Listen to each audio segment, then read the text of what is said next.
Hey everybody, it's Scotty from Scotty's Record Shop with a video response to Mean Mr. Mayo's 100 subs contest. He wants people to show their 5 favorite Beatle or Beatle related albums. And just to get right on a good foot, I can't do it. There's no way on earth I could pick 5 and categorize them. I picked one solo album from a Beatle that would probably be my favorite, and a Beatle album that would be my favorite for sentimental reasons. The other 3 pieces I'm going to show are my favorite because of collectible reasons.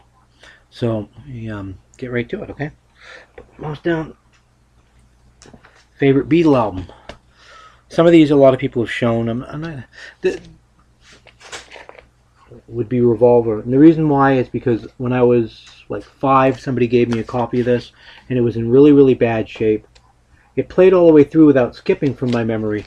And I was like 4 or 5, and I had this Library of Congress record player that was given to all of us kids with visual impairments so that we could hear stories. And it played at 2 different speeds, 33 1/3 and 16. 16 being the speed that they would have used for those old transcription records back in the 30s and 40s.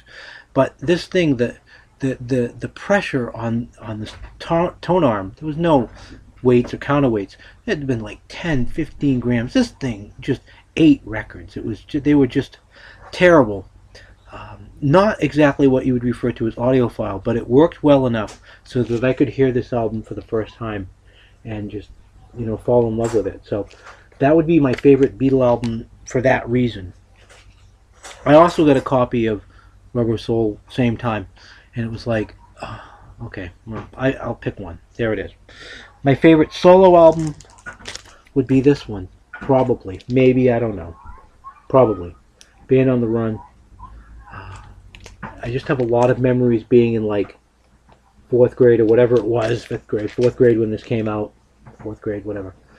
And just really, really loving this record. Still do to this day. This is a half-speed master that I got back in 1982, I think. Joe would probably have had this. He's such a big Beatle collector. It's one thing that I love about your videos is you show a lot of stuff that's just obscure and hard to find. I have a lot of that stuff on CD upstairs, but I don't have a lot of it on vinyl. But anyway, the next one isn't really even an album. I'm breaking all kinds of rules, aren't I? But it would eventually turn into an album. It was an album here in America. Magical Mystery Tour. This is the EP. The reason that I'm showing this is because I was really just so happy to find this. You don't see this usually here in the United States. It's got the booklet with all the pictures, just like the album did. But it's 2 EPs. It came on 2 extended play records. And in the UK. And this is how they got it in '67. This is a stereo pressing of it. But I just was so happy. This was a long time ago that I found this. I saw it and I'm like, oh, this is so cool. So that's that. The next one is not my favorite, certainly because of the music. It doesn't have music on it. It's an experimental, strange record.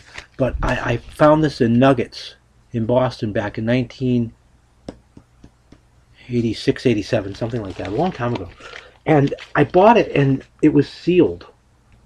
And the guy that I at Nuggets said, "Well, it's not an original pressing. It doesn't have the original paperback." And there was something about it I didn't realize. Didn't realize collectability and stuff at the time. So I opened it, and what I found when I opened it, much to my surprise, was that it was in the bag. So if this would have been kept in, if it would have been sealed, it would have been worth a lot more. But I was just really, really happy to find this. It's just not something that you see every day. And like I said, by no means is this my favorite album because of the music on it, because it's a very strange record. My favorite is this one. I'm getting old. I can't even bend over anymore. Is this one. I showed this, I think, once before. Yesterday and Today. This is a Third State cover. This is one that was peeled.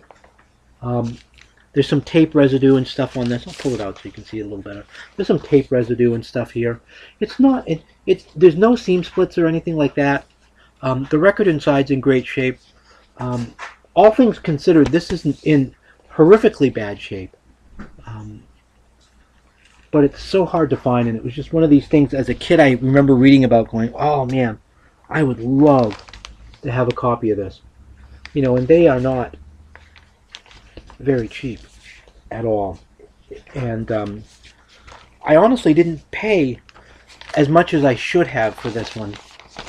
It was several years ago. It was an eBay auction that kind of just didn't go the way the person that was selling it wanted it to, and it was reflected in how long it took them to send it to me.